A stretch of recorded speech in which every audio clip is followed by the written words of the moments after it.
Buenos días, bienvenidos. Esto es News and Coffee, el suite en Coffee de la Plaza Foch, como cada mañana para revisar la coyuntura política. Esta mañana en particular vamos a conversar con Paco Moncayo, ex candidato presidencial por la Izquierda Democrática. Gracias, general, por estar acá. No, qué gusto estar con usted y con la audiencia. General, se acerca una campaña electoral nuevamente después de haber vivido con usted mismo una campaña por elecciones generales. ¿Cuál es la expectativa? Bueno, la verdad es que esta es una campaña muy especial, porque las cosas que están pasando en nuestro país son inesperadas, insólitas. Nadie podía pensar que iba a suceder lo que estamos viviendo, que haya sido del propio movimiento Alianza País, que se comiencen a conocer los graves problemas, no a conocer, pues hacerlos públicos y aceptarlos por los que está atravesando el país. Así es que es una campaña insólita. Yo recuerdo que alguna vez me hicieron una pregunta en alguna emisora y me dijeron: ¿y usted le apoyaría a Lenín Moreno? Y yo dije: si hiciera esto y esto, claro que le apoyaría. Entonces dijeron titulares: Paco Moncayo apoya a Lenín Moreno. Sí, lo recuerdo, fue un escándalo. Y hoy está haciendo esto y esto, que es lo que yo pedía. Y claro, hay que apoyarle, y no por el bien del presidente, que nos interesa a todos, sino por el bien del país. Usted fue uno de los primeros miembros de la oposición invitados al Palacio de Gobierno, al Palacio de Carondelet. Se reunieron por el tema de seguridad. Leí hace poco, una semana más o menos, un comentario suyo que reclamaba que aquella reunión en la que se había preparado un plan de seguridad, pues había quedado en reunión y foto. Sí, mire, el problema del presidente es que todavía la estructura es la misma estructura del correísmo. Y si el presidente no, después de la consulta, reestructura un gobierno, que sea un gobierno de unidad nacional, por supuesto, tiene que ser de unidad nacional, pero sobre la base de principios, de metas, de objetivos, porque tampoco un gobierno puede dar gusto a todos, porque en la sociedad, usted sabe muy bien, hay intereses distintos. Los intereses de unos muchas veces chocan con los de otros. ¿Cómo se configura un gobierno de unidad nacional como el que plantea? Con un programa. Pero quiero decir, ahí está que representadas todas las fuerzas políticas del país. Igual que cuando fue mi candidatura, yo les dije primero el programa y después el candidato, ¿no?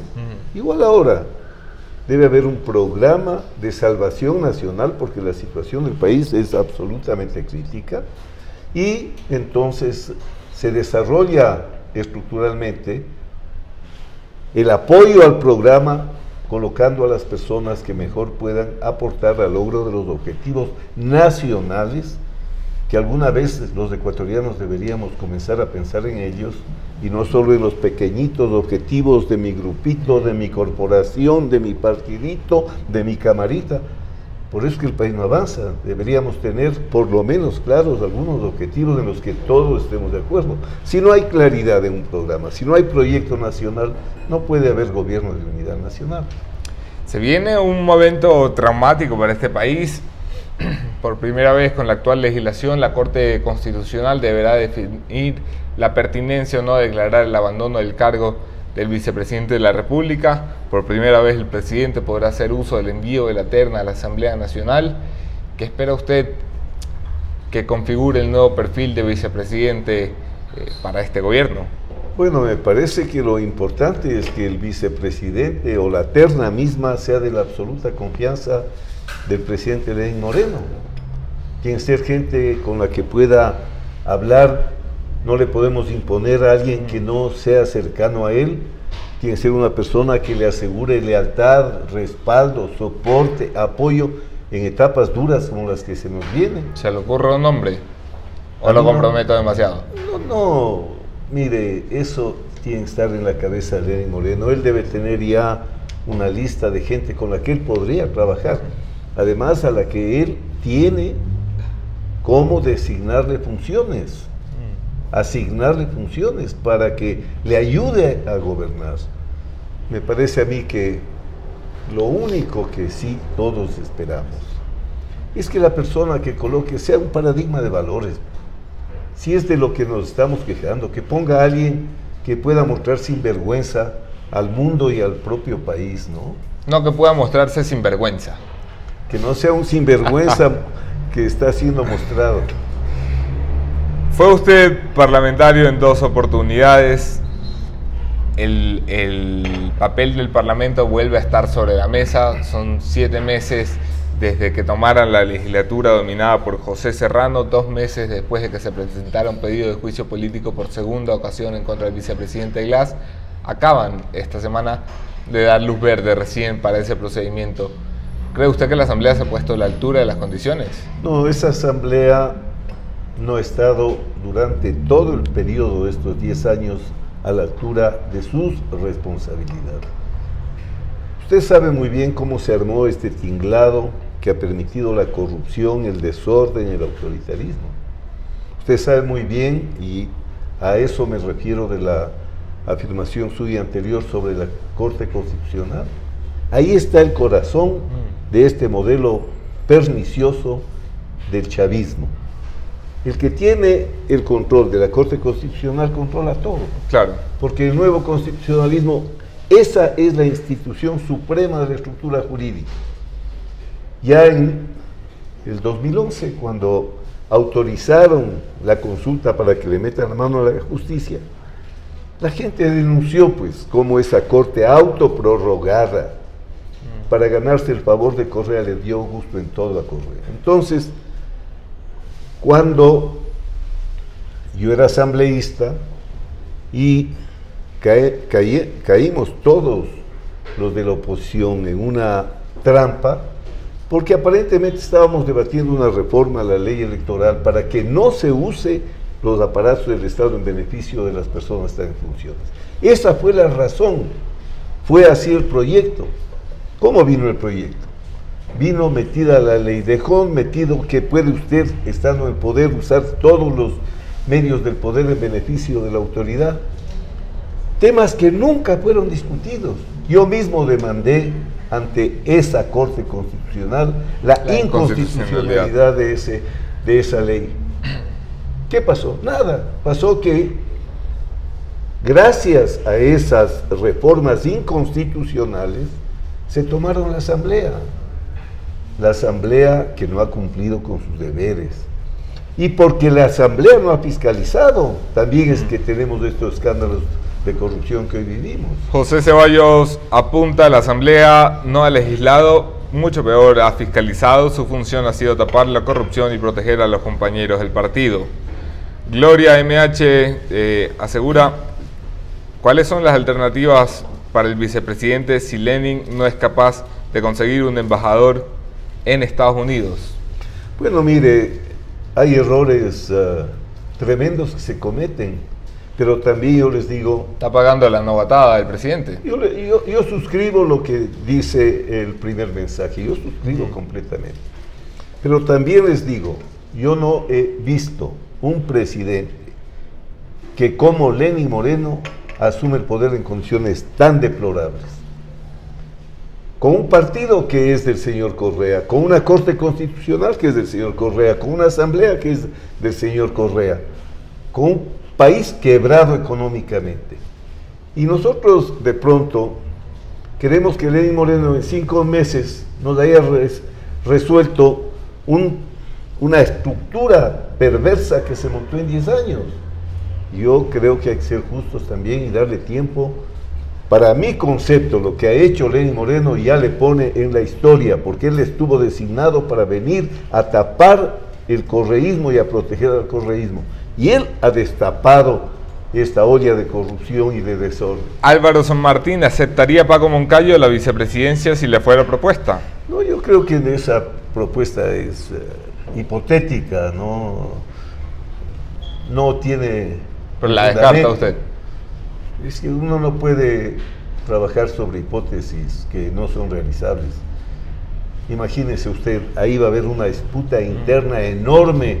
No van a entregar a una persona de afuera, venga, bonito. Bueno, país ha puesto en las condiciones ya, según fuentes internas del movimiento, que la persona que llega a la vicepresidencia represente a Alianza País. Pero es seguro, y ahí va a haber una gran disputa, y Yo creo que yo no soy parte de esa disputa, ni tengo por qué serlo, y esperemos que más bien Lenín Moreno nos escuche en el sentido del perfil que los ecuatorianos estamos buscando para vicepresidente. ¿Le ha sorprendido a usted la actuación de la Fiscalía, la Procuraduría y la mismísima Corte Nacional de Justicia en el caso de Jorge Glass?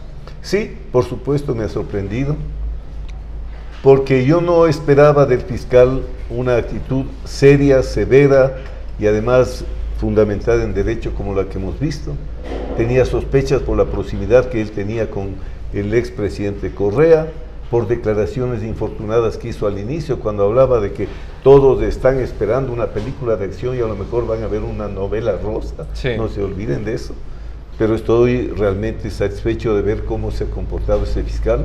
De la Corte, bueno, tampoco es que usted les puede aplaudir mucho, porque con tantas evidencias, ya no querer ver habría sido vergonzoso, ¿no?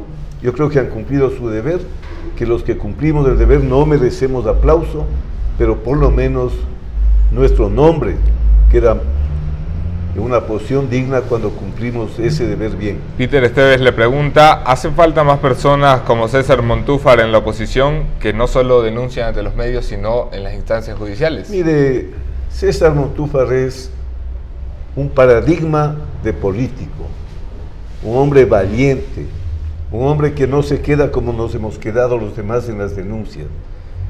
Así deberían ser los políticos, así deberíamos ser los políticos.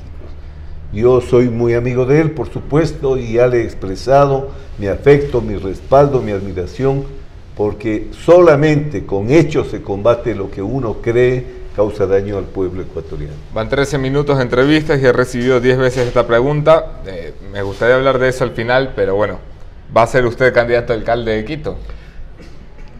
Nada está dicho, vuelvo a lo que siempre, igual cuando fui candidato a la presidencia.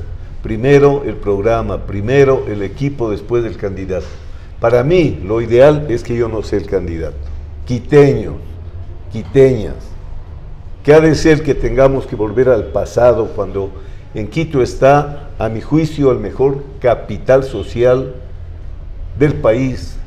¿Cómo no ha de ser posible que tengamos decenas de jóvenes quiteños y quiteñas que quieran dar la cara por su ciudad? Yo no consigo una ciudad que quiera avanzar al futuro, que tenga que volver a ver atrás a alguien que quiera regresar a ser alcalde. Mi convocatoria es a que todos los quiteños y quiteñas asumamos pues las responsabilidades con la ciudad. Nosotros elegimos malos alcaldes y después nos pasamos lamentando. Nosotros no cumplimos nuestros deberes cívicos porque la ciudad no es del alcalde, no es del consejo solamente, somos todos nosotros y después queremos ver al pasado. Veamos hacia el futuro. Yo estoy dispuesto a apoyar una propuesta de ciudad y mejor si es con gente joven, con mujeres, con hombres que quieran ir a dignificar ese municipio que ha caído tan bajo. ¿La administración de Mauricio Rodas en qué pecado? Mire, en un desgobierno completo, en dividir, regalar espacios de poder a los demás concejales. No ha gobernado, no ha dirigido una administración zonal para un concejal, una secretaría. Así no se gobierna. El consejo tiene funciones claras, el alcalde tiene funciones claras. No es para repartir canonjías que uno llega a ser alcalde. La ciudad no está bien desde Barrera, que traicionó el proyecto que él mismo apoyó cuando yo fui alcalde, proyecto que lo construimos con más de 500 presidentes de barrio, de las iglesias, de las cámaras, de los sindicatos, que él firmó como concejal de mis listas, y al día siguiente que llegó vino con el paradigma del socialismo del siglo XXI, la verticalidad del Estado por encima de la sociedad y todas esas barbaridades que han destruido al país. Al frente del Palacio Municipal, en el Palacio de Gobierno, ha habido en los últimos 15 días algunos de los cambios que usted ya señalaba al inicio de esta entrevista. Hablaba usted de que el presidente necesita darle a este país un presidente con un gabinete propio.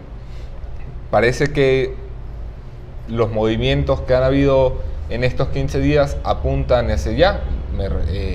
me especifico bien, la salida de Eduardo Manga, secretario general de la presidencia, la salida de Iván Espinel, ministro de Inclusión Económica y Social, la salida de Richard Espinosa, catapultada por la institución de Contraloría. ¿Hay luces de que Lenin puede rectificar en la forma en la que compuso su gabinete? Pero es que tiene que rectificar, porque yo me pongo a pensar hoy mismo, cuando el presidente Correa está demandando ante la pérfida OEA, ante la cloaca de las Américas, está demandando que aquí se está instalando una dictadura. ¿Cómo van a defender ante la OEA un servicio exterior que está dirigido por quienes montaron el aparato dictatorial de Correa?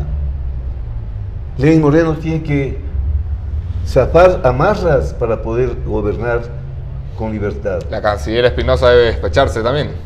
Mire, yo no podría, como canciller de la República, contradecir, replicar los argumentos de Correa si yo fui parte del montaje de la dictadura de Correa.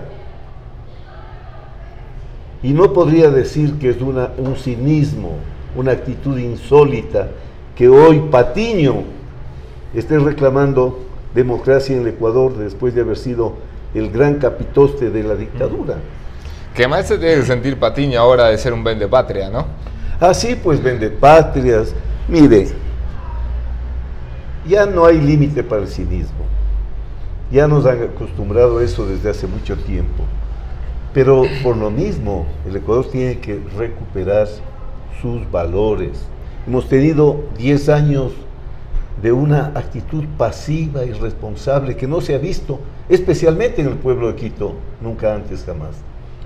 Entonces tenemos que salir por los fueros de nuestra historia, de nuestros valores, de nuestros principios, de nuestros fundamentos como Estado, como nación, como ciudades, porque salir del correato no es un tema simplemente de cambiar de gabinete, es una salida dura, peor en la crisis económica que se nos viene.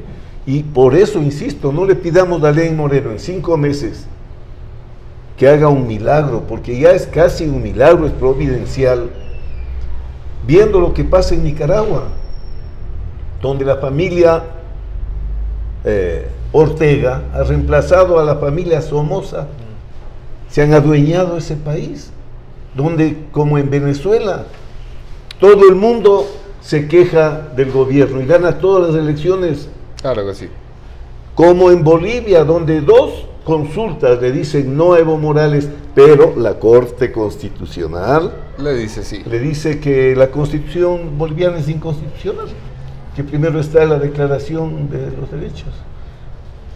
Entonces, lo que ha hecho Lenín Moreno en estos 5 meses, por eso es la furia, la rabia del correísmo, ya es bastante, no le empujemos a hacer sino lo que realmente puede. Punto de inflexión será entonces la consulta popular, el tema principal de esta entrevista, volvamos a ello.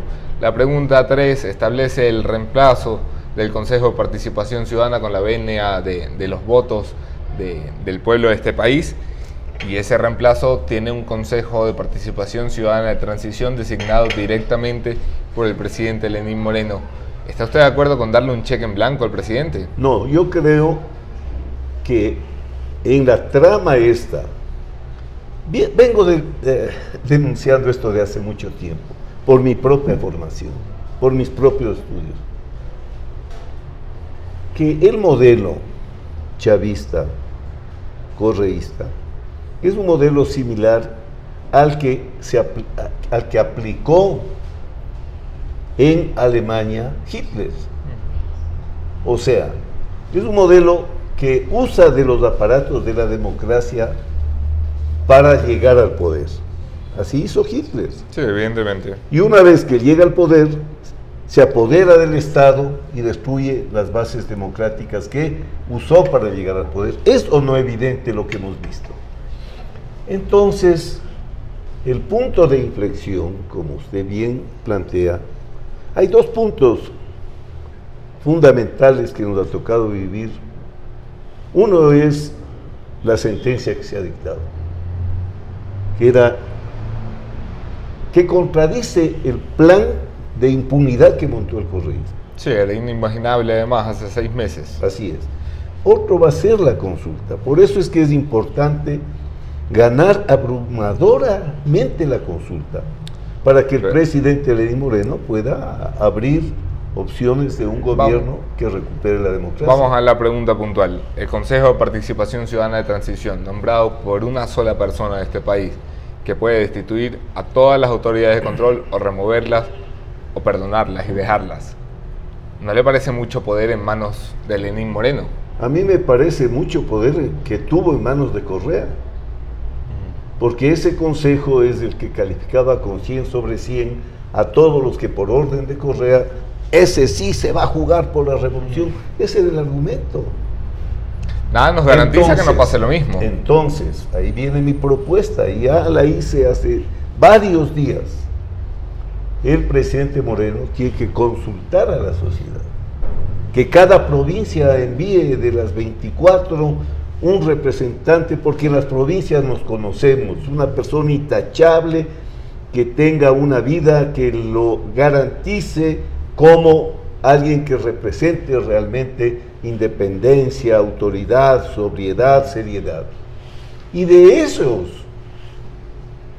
organice las ternas el presidente Lenín Moreno, no de su grupo. Entonces ya no sería que estamos cambiando un Consejo Nacional de Participación Ciudadana y Control Social correísta por uno morenista, sino que, como ha hablado y ha dicho el presidente, de una manera democrática, consultada, los nombres que él envíe vendrían desde la base social, desde las instituciones de las provincias. ¿Qué pasa si no lo hace? Porque puede ser ya muy tarde, o sea, ya ganada la consulta, ¿quién obliga al presidente a actuar de una forma democrática como la que hoy usted plantea? Mire, su conciencia en primer lugar. Y segundo, Lenín Moreno necesita del apoyo de los ecuatorianos, y lo que viene no es fácil.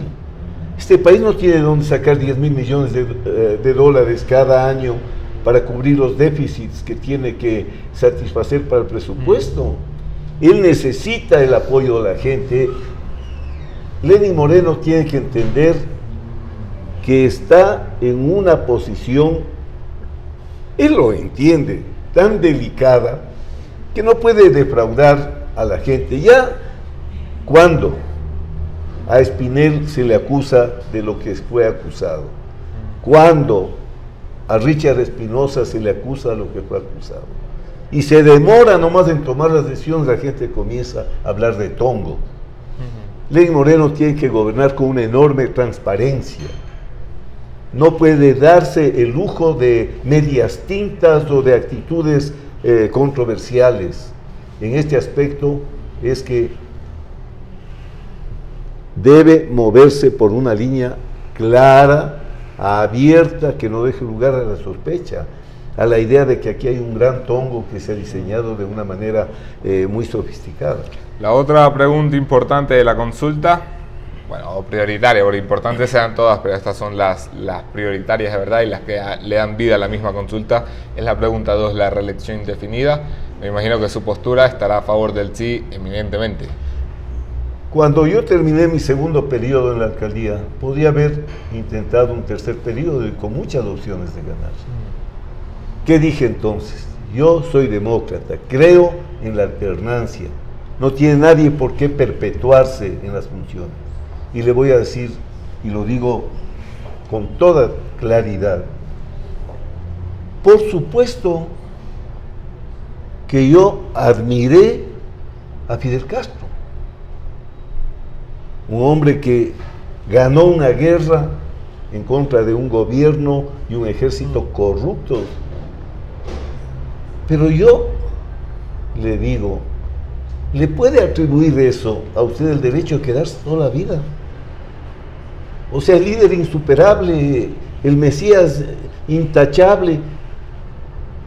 Ni así fuese el peor sistema de los sistemas posibles, nadie tiene el derecho a tomar un país como Hacienda. Entonces, para mí, esta pregunta es consustancial a la democracia. No porque Bueno, Castro siquiera ganó una guerra, pues. Aquí llegan oportunistas en paracaídas directamente a Carondelet y se sienten con derecho a quedarse toda la vida. Para mí, la clave de la democracia es la alternancia. No puede ser que seamos 16 millones de ecuatorianos y solo hay uno. Uno piensa, un predestinado. Uno dirige, uno sabe cómo hacer las cosas. Además que es una gran mentira lo que dicen que el pueblo elige. No, sí, pues que no es que es una presidencia indefinida, sino una postulación indefinida. Vea, si usted tiene todos los aparatos del Estado a su favor, si tiene un consejo electoral propio, una postulación indefinida es una elección asegurada indefinida. Claro. Eso no se puede permitir. Váyase a su casa y regrese a hacer campaña con su plata, a ver cómo le va. Sí, vuelva después de 4 años a hacer campaña con su plata. Si así era antes. Yo cuando terminé el primer periodo, tuve que entregar todo, carro, todo, y salir a hacer campaña como ciudadano, de barrio en barrio, en mi propio carro personal, sin nada del municipio a favor. Lo que es más, a los medios de comunicación del municipio les dispuse que yo no tenía por qué tener un trato preferencial, que le den el mismo espacio a todos los candidatos. Ah, igualito que los Alvarado, hombre. Igualito, ¿no? Luis Eduardo Vivanco, saludos general, espero que el mono lo esté tratando bien. Luis Eduardo Vivanco siempre despertándose temprano, que esto ya es un milagro para vernos. Rafaela San Martín, ¿usted cree que deben llamar a juicio político a Correa? O a juicio, en realidad. Correa es el que montó todo este aparato. Además que Correa en cada sabatina nos demostraba que estaba sobre todas las cosas, que conocía todos los movimientos, que estaba aún en las minucias. Correa montó el aparato, él es responsable como nadie. Mire, le voy a poner, y claro, sus asambleístas, su congresillo primero, ¿no? Y sus asambleístas. ¿Quién es responsable de los escándalos de Petroecuador? El proyecto de ley reformatoria del sector hidrocarburífero sale de la presidencia, pues. ¿De dónde sale el proyecto de empresas públicas? De la presidencia. Y en los directorios se coloca 3 representantes de Correa. Claro, un delegado de la Presidencia de la República, un delegado del Semplades. Y Semplades. 3. Correa, Correa y Correa. En el sector hidrocarburífero hay una agencia de control y regulación que se entiende que tiene que controlar y regular lo que hacen Correa y Correa y Correa. ¿Y quién está conformando esa agencia? Correa, Correa y Correa. ¿Es o no responsabilidad política de Correa todo lo que ha pasado en el sector hidrocarburífero? ¿Por qué no lo llaman entonces? Bueno, ya tendrán que llamarlo. Es que son tan evidentes las responsabilidades que tendrán que llamarlo. Pero piano, piano, va lontano. También nosotros queremos, vuelvo a decir, que en 5 o 6 meses se resuelva algo que en otros países, como vemos, dura tanto tiempo. Al respecto, insiste Pablo, ¿cree usted que la consulta popular tiene como meta arrancar la corrupción, según lo plantea Lenin? Si es así, ¿por qué no lo hace desde ahora? Mire, volvemos siempre a lo mismo, pero hay una estructura que ha permitido todo este modelo de impunidad. Vuelvo a decir, empresas públicas, Correa, Correa y Correa. Contraloría colocada por un consejo de Correa. Y aún a esa Contraloría, con enmienda, le quitan la capacidad de hacer auditorías de gestión. Eso no se puede decir, vamos a borrar en 15 días y vamos a iniciar de nuevo.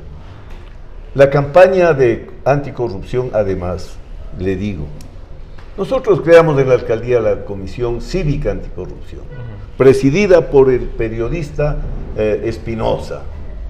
una persona impecable, reconocida, no funcionario del municipio. Entre las tareas de esta comisión, yo le dije pues, doctor Espinosa, el primer vigilado tengo que ser yo, mis hermanos, mis hijos, porque si se pudre el alcalde, se pudre el resto. Los primeros investigados, los concejales. Entonces, esa es pues una comisión que representa a la ciudadanía. Eso es participación ciudadana, no convertir la participación ciudadana en la estructura del Estado, ser propio Estado cuestionando al Estado.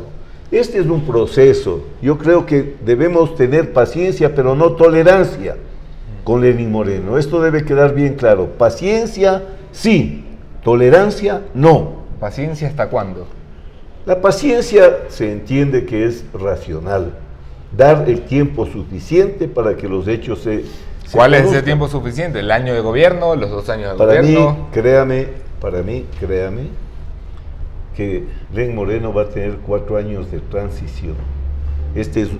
Históricamente se puede observar, son gobiernos de transición, para recomponer lo dañado, no sobre milagros, sino sobre un trabajo fuerte. Además, con un telón de fondo terrible, que es la crisis económica. No hay que olvidarse, en la historia del país, crisis económica, crisis social, crisis política. Son tiempos agitados. Hoy hay que convocar al patriotismo de la gente, a no ver que me quitan 4 reales y ya me voy en contra de todas las reformas.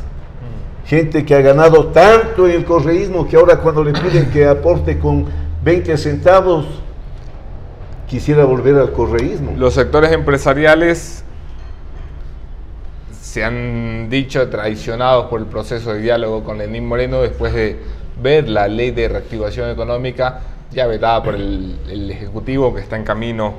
De hecho, mañana se debate nuevamente en el Legislativo. Estos sectores empresariales están dentro de lo que usted describe, los que les tocan 4 centavos y después de haber ganado tanto en los últimos 10 años, pegan el grito al cielo. Se sienten traicionados por Lenín Moreno. Y 10 años, ¿por qué no hablaron pues de la traición de Correa? Y quieren igual en 5 meses que Lenín Moreno les resuelva en su beneficio la crisis. Eso no es posible, eso no es soportable. Yo tengo muchos amigos empresarios, hay muy buenos empresarios, que tienen que saber que, igual que les decimos a los políticos, primero póngase en la bandera del Ecuador, después la bandera de la Cámara a la que pertenezcan. Hoy tenemos que ser sensatos, no se puede pedir milagros. Creo que, en efecto, el diálogo fue tan importante, pero si usted pregunta, presentaron 2000 propuestas, o sea que ni entre ellos se pusieron de acuerdo. El diálogo, a mi juicio, terminó en que los de la Cámara de Comercio pongan sus aspiraciones, los industriales las suyas. Sí. O sea, eso, si ni entre ellos lograron 15 puntos de acuerdos fundamentales y le presentan 2000, entonces, esto no es sino para advertir a los sectores de la sociedad de distinta naturaleza. Salgamos de esta crisis, el Ecuador está en peligro, actuemos pensando en el Ecuador, pensemos que también nuestros intereses son importantes, pero que si se hunde el país nos hundimos todos. Y en ese riesgo estamos, sin duda. Paul Viñán, general, usted ha confiado en este nuevo gobierno desde muy en sus inicios. Con el audio que se ha escapado, en referencia a Eduardo Mangas, me supongo, y sus declaraciones sobre haber perdido la primera y segunda vuelta, ¿qué opina?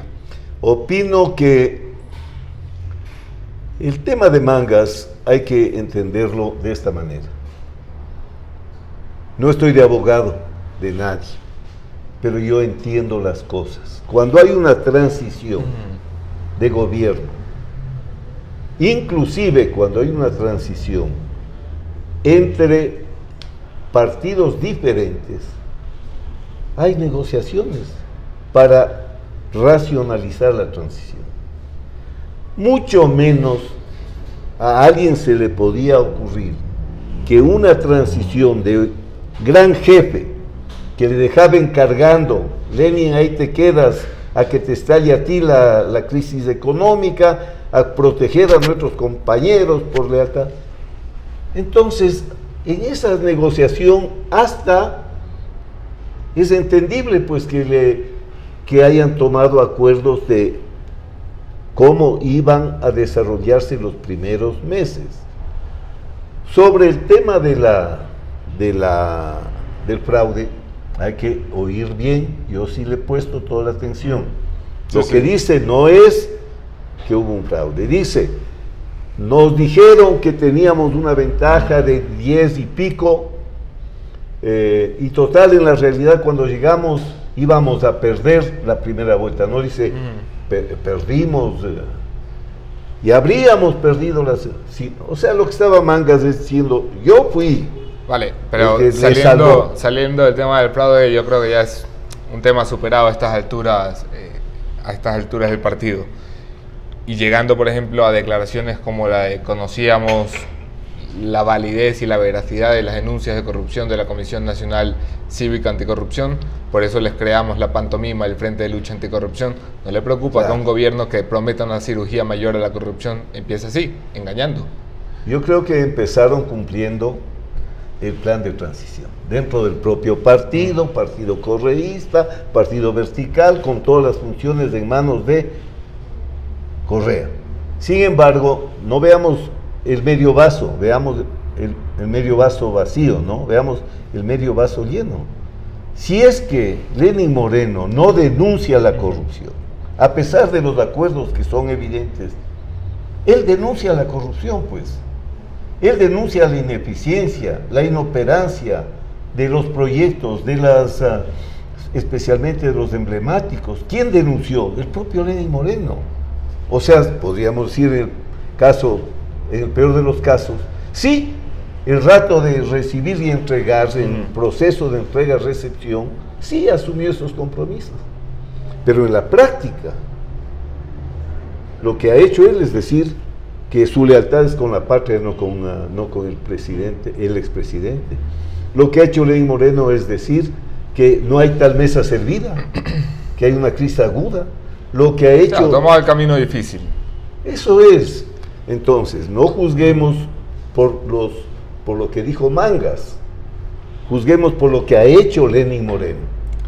General, ¿hará usted campaña por el sí en esta campaña electoral?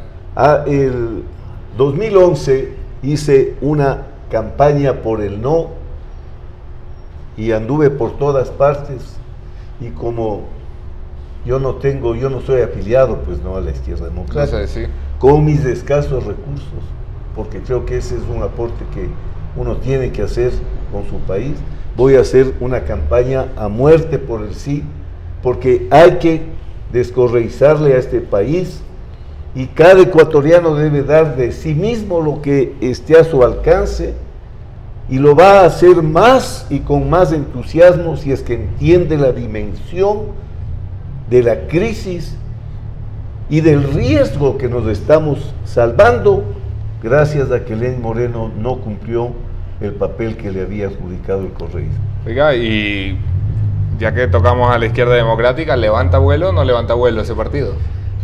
Bueno, depende del propio partido, ¿no? Yo he estado ayudando en lo que he podido, he estado en las provincias de la costa especialmente. Porque la gran promesa del partido fue devolverle el partido a los jóvenes, ¿no? Claro, claro, pero el problema fundamental, y eso es un tema que hay que entender, la misma oferta hizo Correa, pero la experiencia nos hace ver que no hay nada mejor que la amalgama entre juventud y experiencia. Ahí vea la cantidad de jovencitos que gobernaban diciendo sí señor al presidente Correa.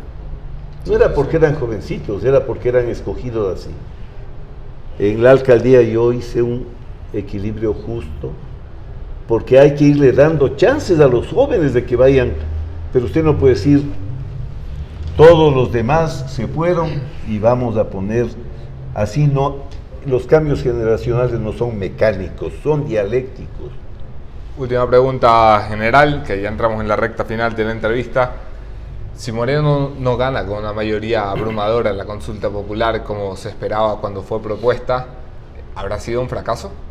Para mi concepto, una victoria pírrica pondría en gran debilidad al presidente y sería un triunfo de Correa. Aquí lo que está en juego es descorreizar o no al país, es vivir una democracia plena o vivir un correísmo que usa las instituciones democráticas como fachada para la gran dictadura. Aquí no está en juego cualquier cosa. A mi juicio estamos como en España cuando salía de Franco, como Chile cuando salía de Pinochet. No es un momento cualquiera, tenemos que reflexionar. Aquí no es... Por último, hay que entender que Lenín Moreno es un sujeto histórico, no es sino alguien que en este momento la historia puso en un sitio en el que no le puede fallar al país, pero que tenemos que ayudarle para que él tenga la fuerza suficiente para hacer lo que debe hacer, vistas las circunstancias. Es un momento crucial de la historia del Ecuador. Terminamos este espacio como siempre, cada mañana, General Moncayo, con una lista de nombres que le voy dando. Usted me dice lo que se le viene a la cabeza cuando escucha a Lenín Moreno. Buena fe. Rafael Correa. Dictador. Jorge Glass. Corrupto. Hermanos Alvarado. También. Finalmente, Paco Moncayo. Bueno, ecuatoriano. Gracias, general, por estar acá. Ha sido un placer. Gracias a ustedes por conectarse, por sus preguntas, sus comentarios. Será hasta mañana con otro entrevistado, otro tema. Y no mismo entrevistador, mañana los acompaña Luis Eduardo Vivanco. Yo estoy fuera de la ciudad por unas horas. Nos vemos.